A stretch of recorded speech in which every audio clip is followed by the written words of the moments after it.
Good morning, good afternoon, everyone. Thank you for joining our Dataplus Women Zurich event. Today we have, as always, a very special event, but we will tell us like a little more later. What is Dataplus Women? If it's the first time that you join, it's a networking group to promote women working with or around data. So our purpose is really to promote you, celebrate your achievement, and all your success. So if you want to speak and share a story, give us advice, tell us how to apply to a job better, how to negotiate better salary, or whatever the thematic that you have in mind, or even like something very technical, how to do a better coding in SQL or in whatever language, please let us know, and we will organize a session for you. Yes, some number. We have already more than 20 online events, 3 physical events, more than 2,000 registration, home member across like 30 countries. And we have like all our past events that were virtual in YouTube. We will share the link with you later in the chat, but also in a LinkedIn post at the end of the event. So you can watch our past favorite events. So for the one who doesn't know me, because I'm already speaking since 2 minutes, I should have introduced myself. My name is Annabelle Rincon. I am leading the Tableau Center of Enrollment for a Swiss bank. I'm living in Switzerland, and I love Tableau. I had the chance to have been named a visionary and a Tableau ambassador for the past 3 years. It's a huge honor for me, so thank you very much. And plus of my professional involvement in Tableau, like I said, I'm doing a lot for Tableau outside my working days, and I'm co-leading this Dataplus Women Zurich group with the amazing Olivia, but also the analytic Tableau user group. And you can obviously like scan if you want like to join one or the other group. So the fantastic Olivia Slits, she's a data scientist at Meta. I cannot do that without her and without her energy, to be honest. I prefer to read a book, but she prefers to go outside, surfing, skiing, touring, and also book from time to time, but I think that I have never seen her like very quiet. And yes, she's like a citizen of the world, I will say. She's always traveling. And yes, what I wanted to say to you, and I have a beautiful t-shirt to prove it, is like, thank you very much, Exasol, for the Dataplus Women party that we had to celebrate all Dataplus Women chapter across the world. And we hosted with your help at the last Tableau conference. And here is some of the image that show that how people enjoy the party. So I hope, Olivia, you will be there next year. Sounds good. Exactly. And yes, I will let Olivia introduce our wonderful speaker that we have today. Thank you. Yeah, thank you, Annabelle, for the kind introduction. My name is Olivia, and welcome. Hello, everybody. I'm super excited for this event. So as you could see, we already had the welcome note that Annabelle gave to us. And we have 2 amazing speakers, which is Helena and Denise. And they will both give us a 30-minute talk, about 30 minutes. And afterwards, we will have a Q&A session. So Helena will talk about her career journey with the title Demand to Supply Using the Power of Influence. Super excited about that. And Denise will actually show us how to use Exasol. And we'll talk about, I guess, performance. So same Tableau, unsurpassed performance, here's how. So there we will get more of a deep dive into Exasol. So again, those 2 talks, we will monitor the chat, which you can use raising any questions throughout the talks. We will gather them all at the end, and then we hopefully have a lively discussion based on the question you asked. All right, so who is Helena? Helena is the VP and Chief Data and Analytics, the Exasol's Chief Data Analytics Office at Exasol. She has an extensive knowledge in the industry, so 25 years already of experience working in this data and analytics field. I guess she can talk more about what she does in her upcoming talk, but I'm super glad that she's here and talks about her career with such an extensive experience and knowledge. Then we have Denise, who is an enterprise account executive at Exasol. She also has an extensive experience in the data analytics area. She works with clients from financial services and healthcare, helping them to grow their business and how to deal with an increasing amount of data volumes and how to establish best practice analytics using Exasol. So again, a very warm welcome from our side. And yeah, I guess it's time to dig into the presentation. And yeah, I will not say anything anymore. Helena, I think the stage is yours. I will stop sharing right now. Thank you very much, Olivia. Let me do the important bit, which is sharing my screen. Yay. Okay. Well, thank you very much for that introduction. I'm very excited to be here and just having a look at the attendees. We've got people from all over the globe. So Costa Rica, Canada, California, South Africa. It's a fantastic group. You may tell from my accent that I'm based in the UK. I'm just outside London. I live in southeast London. And I'm very excited to thank you very much for the opportunity. And that's because I believe in the concept of groups and communities such as Dataplus Women, the ability to share experiences and learn from each other. I think is incredibly valuable. But it's also because when I started my career in data nearly 30 years ago, so that bio, I should update it.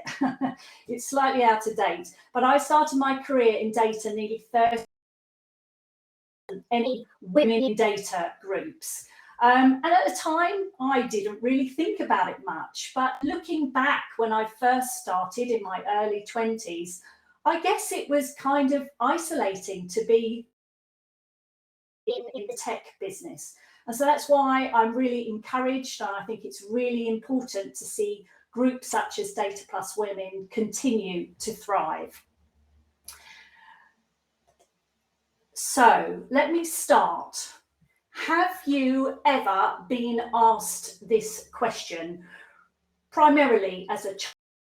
I would say. I'm guessing most of you have.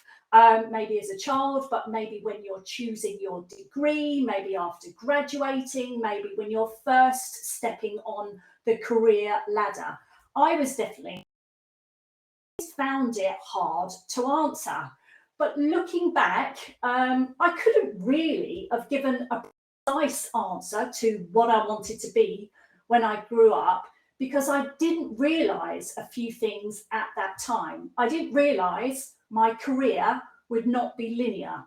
I didn't realise that personal circumstances and my ambitions would change throughout my career, and this would change my outlook. And I didn't realise that in order to influence change in my own life, I had to take around it as well.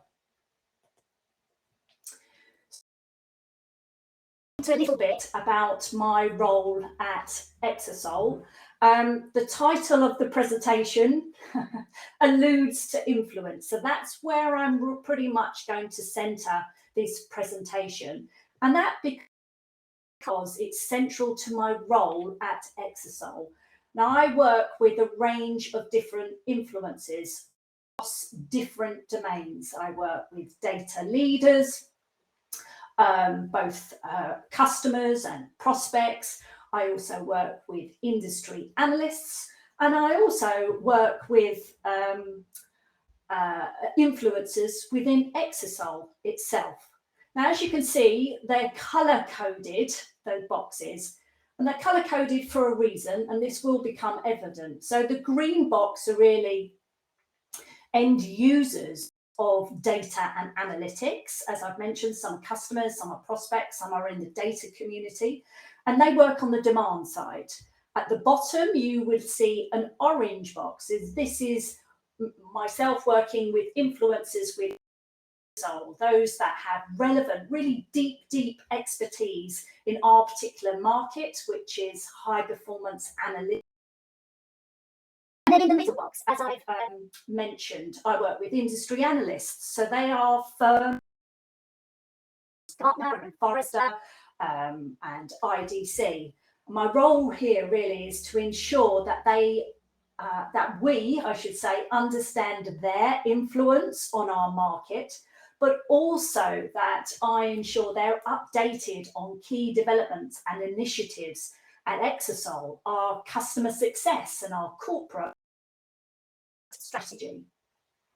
So that color coding is not only useful to give you an idea of the of influencers that Exasol and I work with, but interestingly and coincidentally, all my own career, and I'll explain what I mean by that. So I identify as having a squiggly career. So this is the idea, the concept of having a non-linear career. So the term itself was coined by two podcasters, Helen Tupper and Sarah N. Called Squiggly Career. It's something that I do listen to, and I highly recommend if you ever get the chance. Now, the key characteristics of a squiggly career include change, uncertainty, and that's why I believe I've experienced all of that, and I'll explain a little bit about that. So, my career on the demand side. So after I graduated nearly 30 years ago, I jumped straight into working into data and analytics, which was completely by accident rather than design. We didn't use those labels of data and analytics at the time, but it certainly became that. I worked in healthcare insurance within the IT organization, where I had responsibility for developing information systems. And it was a fantastic experience. So even 30 years ago, as a novice in this industry, insurance at that time was very data driven, and it continues to be more so. Data underpins the core business model. So when you think about insurance, and in this case, healthcare insurance, it's all about pricing, it's all about risk assessment, it's all about claims management, all of which required data and analytics, and all of which are areas that I worked on developing those information systems. Now, back then, I could do a bit of developing myself. My chosen languages or my chosen code language was SAS and SQL, which is still pretty relevant today. But nonetheless, the biggest break I got was when I was involved in a mixed disciplined team who pioneered the use of data warehousing and BI within the company. It was very successful. It was an incredible learning experience, and it was subsequently rolled out company-wide. And I was there for that entire journey, which I feel very fortunate about. And I still draw on that expertise today, going back all that time. But at that stage of my career, I wanted to pivot. So the second stage of my career is I went to work as an industry analyst. And this is where I've spent the majority of my career to date, 18 years. All in all, I've worked for a number of different analyst companies, Ovum, Informa, and IDC, to name some of them. All of that time, though, I was working in data and analytics. As I've mentioned before, we use slightly different terms depending on where we were and the maturity of that market. But my role really can be distilled down to a couple of things. It was about conducting and publishing research on data and analytics, and importantly, being able to communicate that in a number of different forms, you know, presenting, moderating, writing, of course.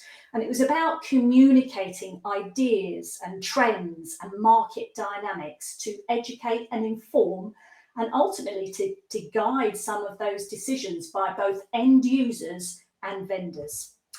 I did that for 18 years. And then I pivoted again, this time to work on the supply side, where I joined Exasol about 4 and a bit years ago. My role there primarily was to head up analyst relations.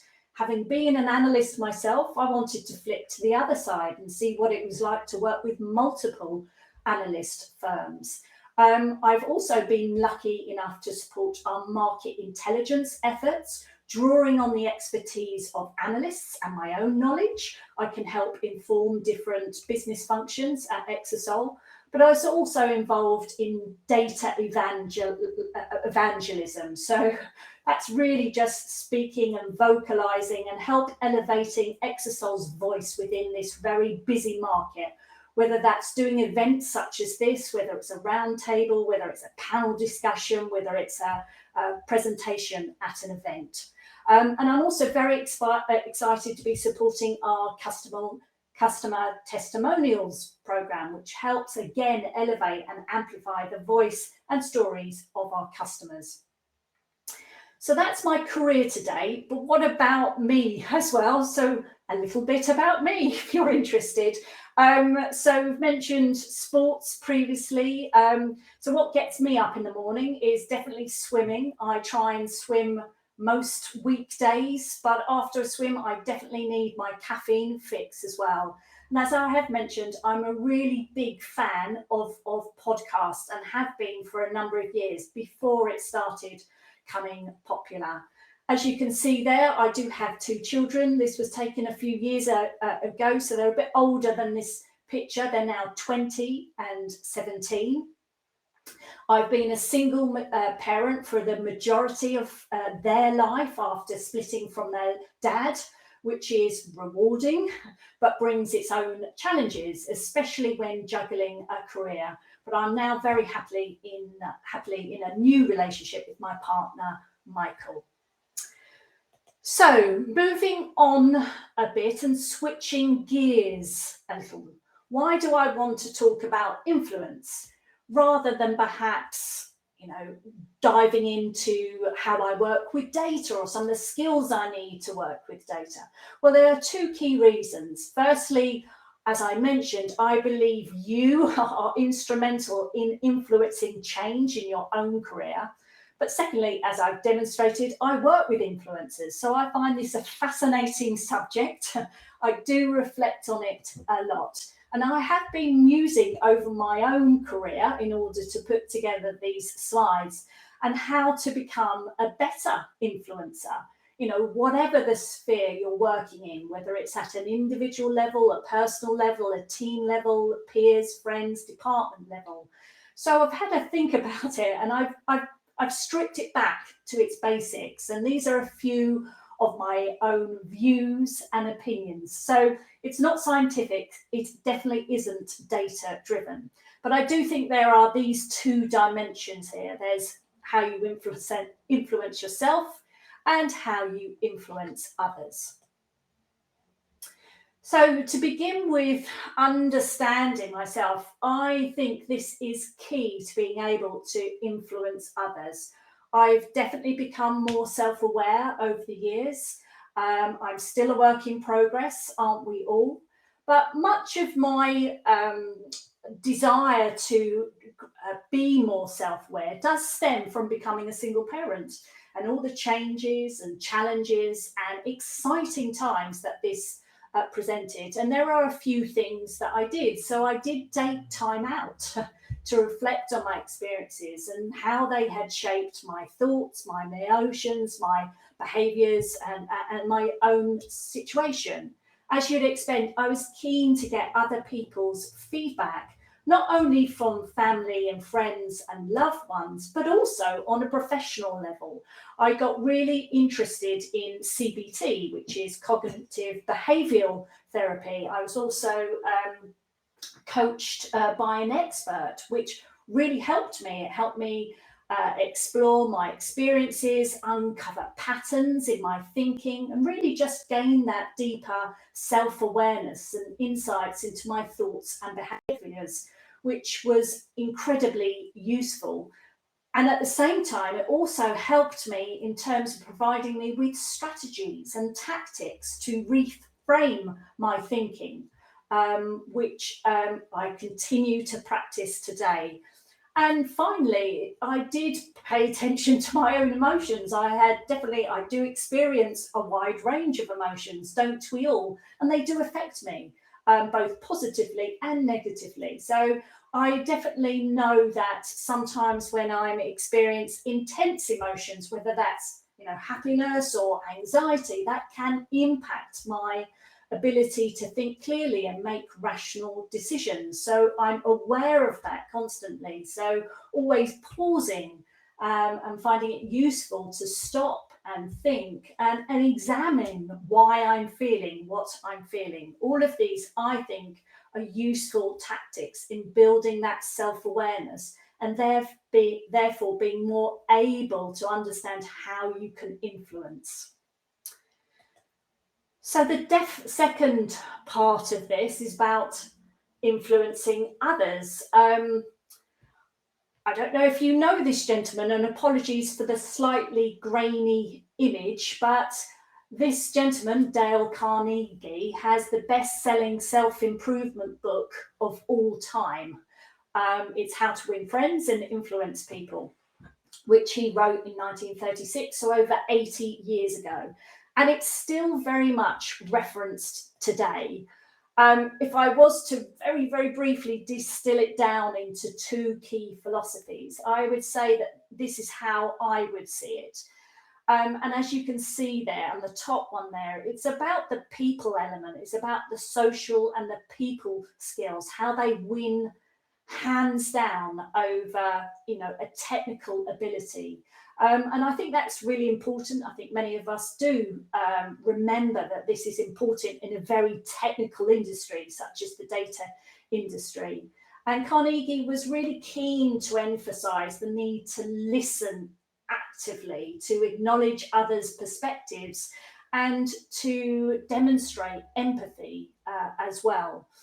And part of this stemmed from his philosophy of just basically being interested in people, which sounds very basic, but it's really, really important. It's important to be open and listen actively. It's important to conduct yourself professionally when dealing with others, because when people feel listened to, they feel valued and they feel appreciated.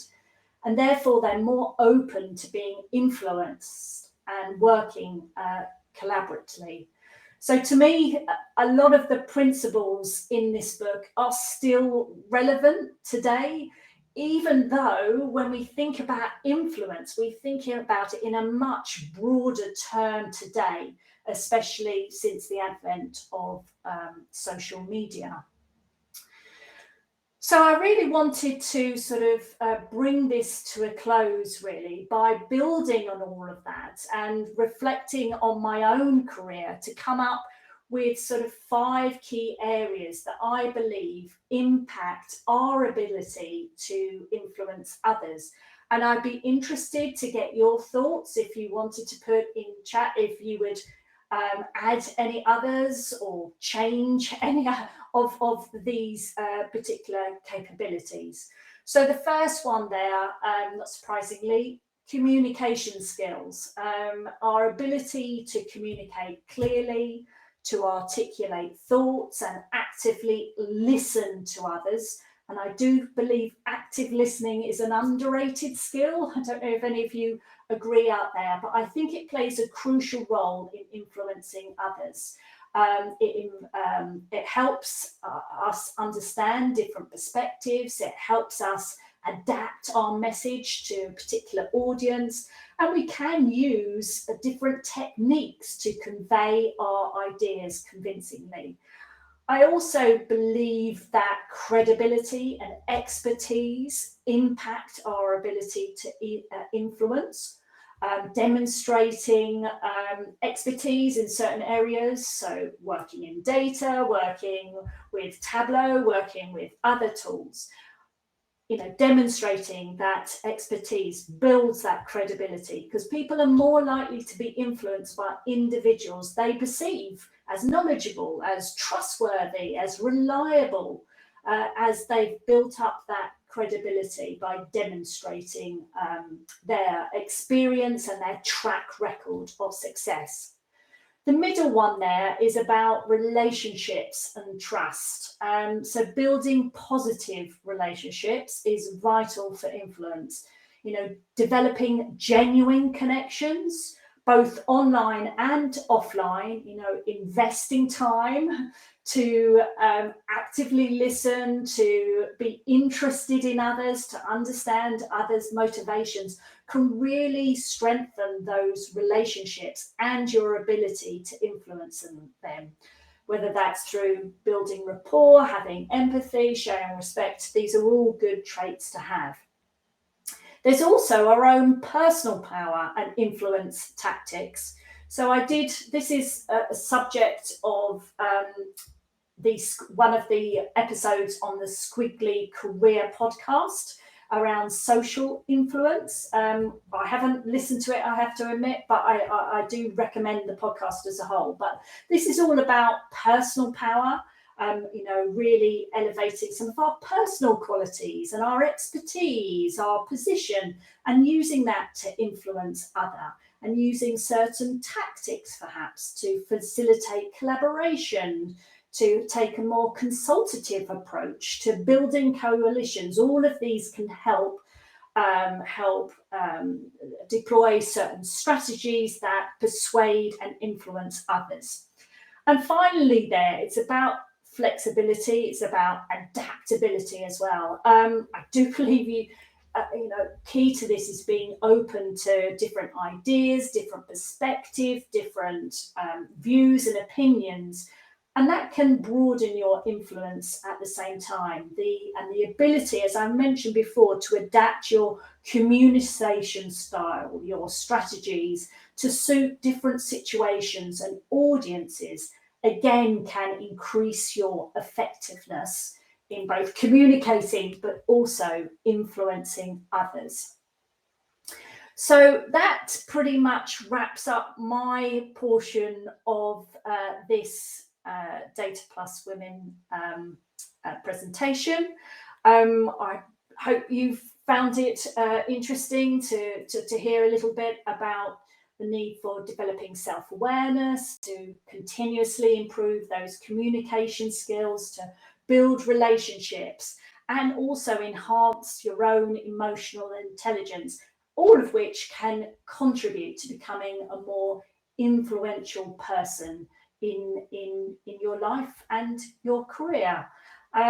So with that, I will stop sharing and I will hand over, if I've got that right, I'll hand over to Denise, who will tell you more about Exasol.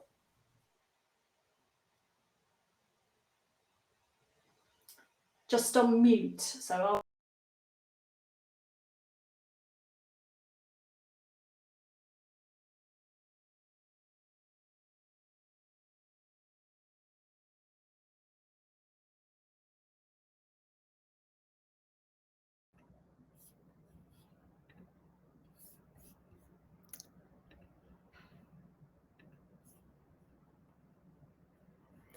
All right, it's great to have everyone here.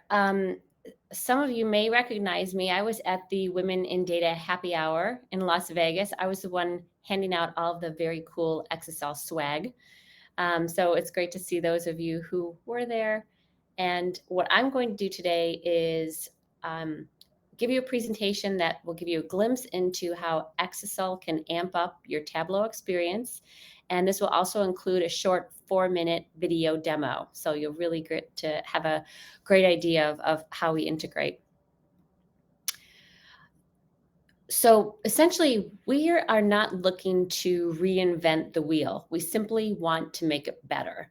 You all enjoy Tableau for many reasons, one being its speed. And imagine the possibilities if you could make it go faster. You could serve more users, give them more metrics, do it with scalability, and all of this without more work for database administrators. An example that I'd like to give to further demonstrate is, suppose you've built a query that takes 10 minutes to run, only to find out it's not quite right, so you make some tweaks and run it again. Perhaps it takes 5 or 6 attempts to get it exactly as you want it, and well, now you spend an hour working on just one query. The problem is that you're losing productive time where you could be designing a data model or building a dashboard, and instead you've wasted this hour staring at the spinning wheel of death, waiting for the system to come back to you with answers. The power of an acceleration tool like Exasol is that it can return results rapidly, so you're able to ask new questions and train your models quickly. This freedom allows you to move on to the next task faster, test theories faster, and ultimately end up with a lot more products to answer critical business questions. When you've got an engine that can accelerate your time to insight, the possibilities and power for analytics really open up. Imagine being able to integrate with your machine learning and AI platforms, running your complex models with speed, and seamlessly displaying the outputs on your Tableau dashboard. That's efficiency with scalability and the making of an ROI. We talk with a lot of Tableau users. We talk with them often to learn issues that they deal with. I'm going to share with you the most common ones that we hear, and I'm curious to know which of these you struggle with, and please feel free to share yours in the chat. Scalability, we are all seeing data ecosystems growing like crazy, and it is making it difficult to handle the increased load and the number of users. Integration is becoming more difficult because as the ecosystem is increasingly complex with data stored in multiple systems, formats, it's creating hurdles for accessing the data that you need. Slow data loading. Your team is spending too much time waiting for results, and it hampers their ability to build and deploy data. Sluggish visualizations. End users are unable to see refreshed dashboards when they want them. They can't get it on demand. They're often waiting. And finally, growing compute costs. So long wait time equals more money spent on cloud compute costs. Exasol's no-compromise solution gives you the ability to harness data from disparate sources, deploy however you wish, and do it all in one place. I know I've got some pretty huge statistics up here, and just going to talk you through them because we've got those all backed up with various reports that we'd be happy to share with you. But with respect to performance, one of the many reasons Exasol can help you achieve faster processing times is our columnar in-memory database, which keeps frequently used data hot so that when a query is run, it only needs to collect the less commonly used data. On flexibility, Exasol has been designed for ease of use, little disruption to your current environment. It can be deployed on any of the clouds, AWS, GCP, Azure, on-prem, or hybrid. And for integration, it layers with your current tech stack, so there is no need to rip and replace. And on cost, our price to performance ratio is unparalleled. You don't have to give up one in order to have the other. Exasol's ability to reduce time to value, envision your query times going from hours to minutes, adds up to major savings on your compute costs. On this slide, I'm going to talk about your architecture and how Exasol fits into it. So it starts with your data sources over on the left. You can see that there are a lot of variations of data sources and their format. And so we can get all of these data sources, we can access them. And then for ingestion, you can leverage your current ETL tools and processes to bring data in, or use Exasol's native bulk loader to reach out and grab data from the source and then do the transformations in the database. If you can't move data from the source, then you can leverage Exasol's virtual schemas to create a federated layer at the source that can interact with data in Exasol. Once the data is in our database, Exasol's performance comes from a unique coupling of in-memory, MPP, and columnar storage. And that would be this middle part of the slide, where you see the self-tuning and on down the line, those green boxes. Essentially, there's a lot of automation built into our database, so you don't need to fuss with any tuning and tinkering to get the best performance. Also, within the database, you can leverage user-defined functions to execute your AI and ML workloads. And I did mention previously that deployment is anywhere you'd like it to be. We offer the highest level of flexibility without compromising on performance. And finally, when it comes to the consumption layer, when it lands on the dashboard, Tableau users will have experienced reduced data prep time without the use of Tableau data extracts because of the live native connector that exists between Exasol and Tableau. This integration also provides extraordinary data exploration capabilities within your ACES dashboards.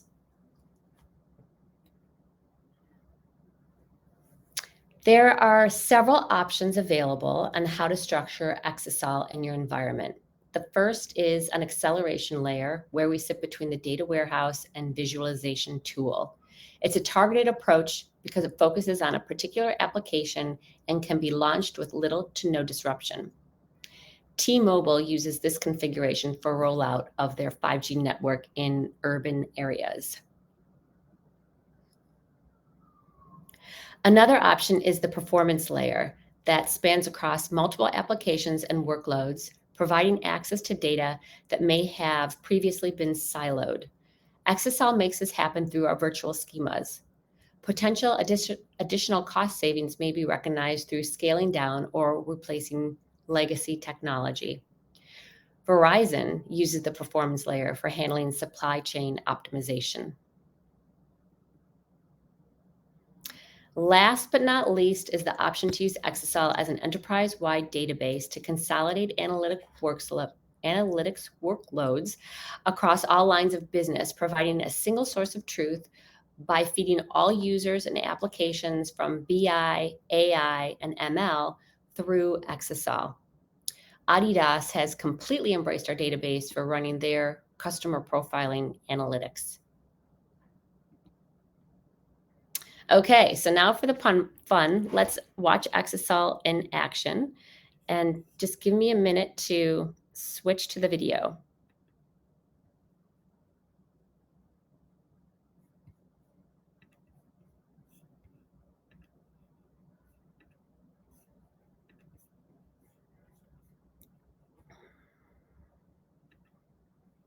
In today's demonstration, we will show how to supercharge your Tableau workload by connecting to an Exasol database for near real-time analysis of your data.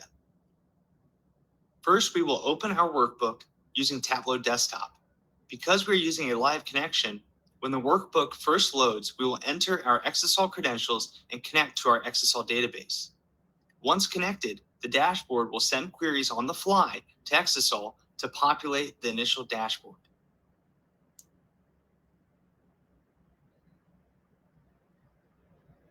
Our dashboard is analyzing ATM transactions across the United States.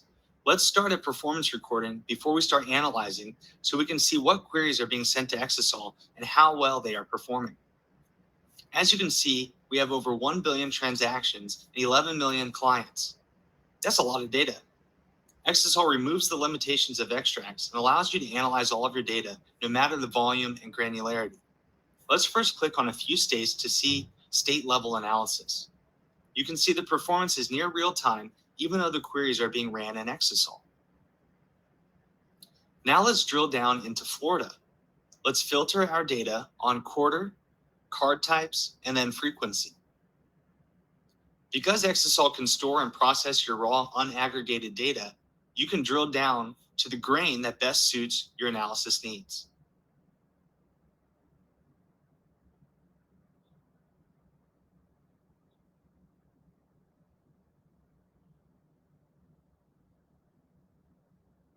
Now let's reset our dashboard and analyze the Midwest.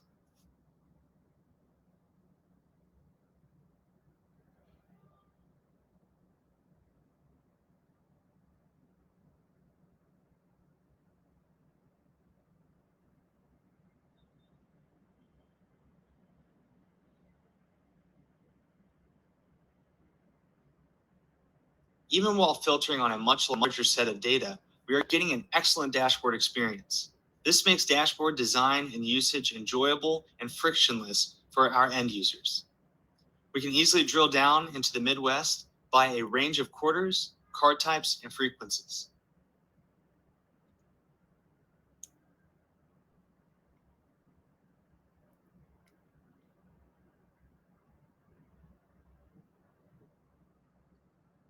Let's stop our performance recording and review the query performance.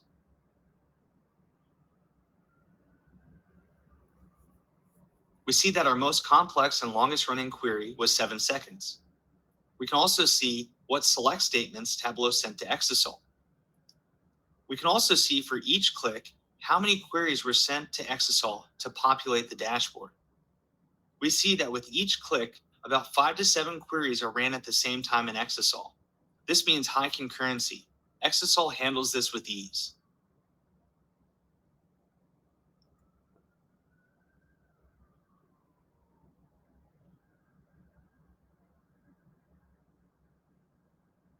Here we see our longest running queries, including the 7-second query. Because Exasol can run the queries in parallel, all the queries ran at the same time, and all the visualizations were populated within 7 seconds, making for a seamless end-user experience for even the toughest of queries. Now that we've seen how fast Exasol is and how much it improves the Tableau experience, let's show how easy it is to set up the data source. In the data source section, we will create a connection to our Exasol database. Exasol has a native Tableau connector and is available in your version of Tableau. Once connected, select the schema where your data resides. Choose the tables you want to include in your analysis. Then join the tables together in the canvas.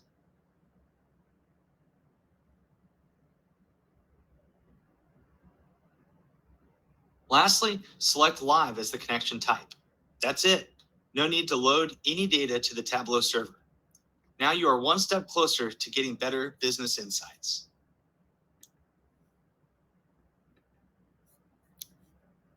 Great. I was just checking the chat to see if any questions came up, and I don't see any. They are very quiet today.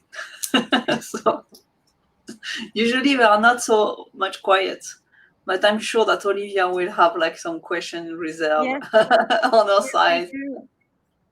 Yeah, and I just wanted to put up here, in case you've learned something today that is interesting and you want to chat more, here's my contact information. You can scan the QR code for ease of use. That'll take you right to my email address, and you can let me know what you're interested in. More information about Exasol. Maybe you have a use case you want to share or are interested in starting a POC. I have a question, but I'm not sure, Denise, you will have the answer like in top of your head. So if you compare like on one of these big dashboards that you have display on the demo, with and without Exasol, how much performances are you gaining? Because I suppose that the dashboard that you show without Exasol, with a Tableau normal connection or an extract, are not getting like the same performances. But I don't know if we are speaking of 20-second benefit or more. So that's why I don't know if you had the stats.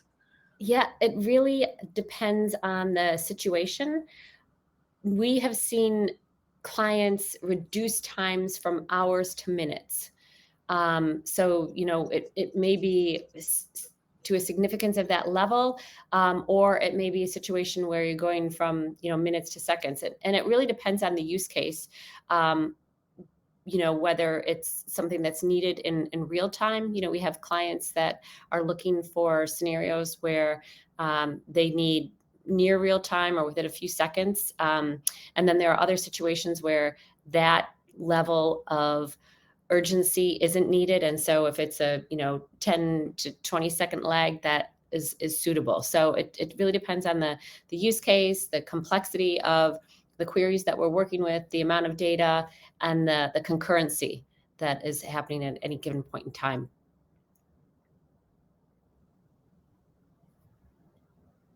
So first of all, if nobody asked any questions, I will. So first of all, thank you for those inspiring, influencing talks, and also thank you for actually showing us what pain points Exasol solves. So the first question would be to Denise. Do you have a good understanding what actually the main pain points are across your clients? So what is like the challenge they're mostly facing? Yeah, it goes back to the most common issue that we get approached with is acceleration, right? And so it's looking at long wait times to get answers when the queries are run. So that's the most common use case.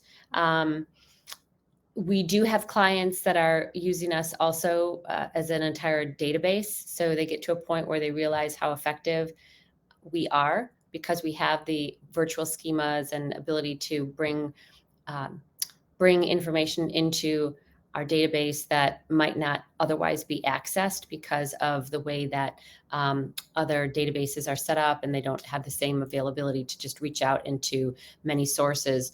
And one thing that makes us really unique is the ability to handle on-prem and in the cloud simultaneously. So we find, for example, maybe with healthcare organizations, we hear often that they have certain parts of their data that they must keep on-prem, and then there's other parts that they have in the cloud. Well, that becomes problematic if you have certain reports that need to, merge together data from both. And so the virtual schemas allow us to have the ability to reach into both the on-prem and the hybrid environments and be able to run those reports.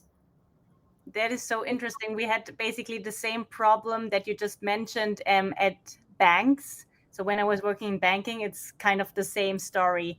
What can we store in the cloud versus we need to store it on-prem? Very much, yep. Yeah, super interesting. Thank you so much. And also another question to Helena.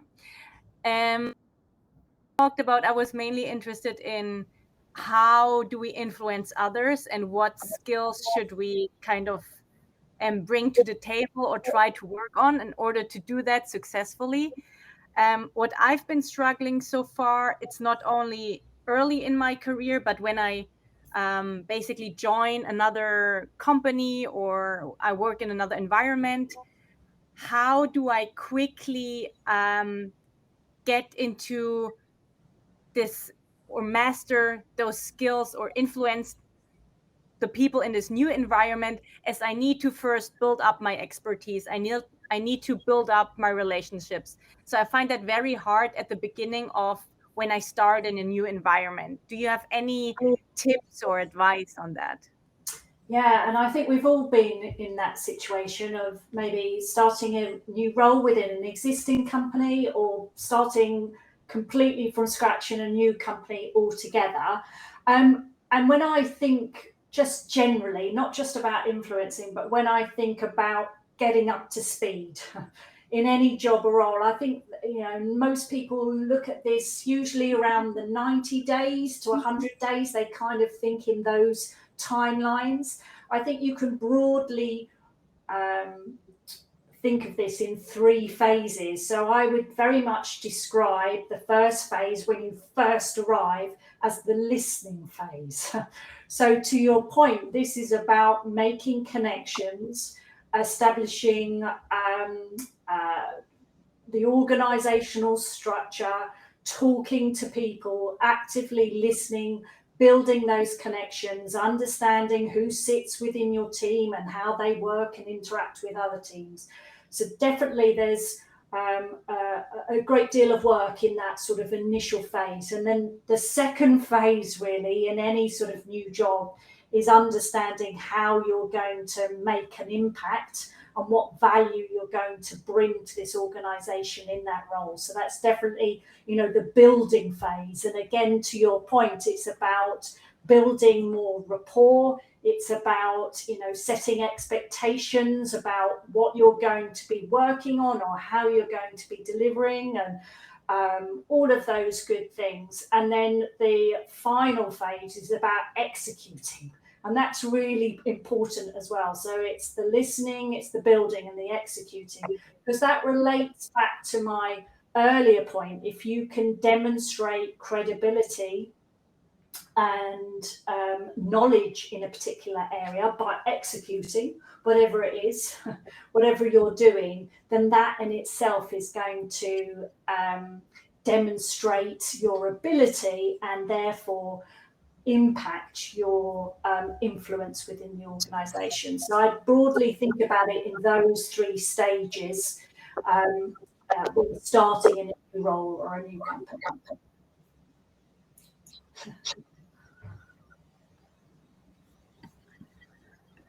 All right.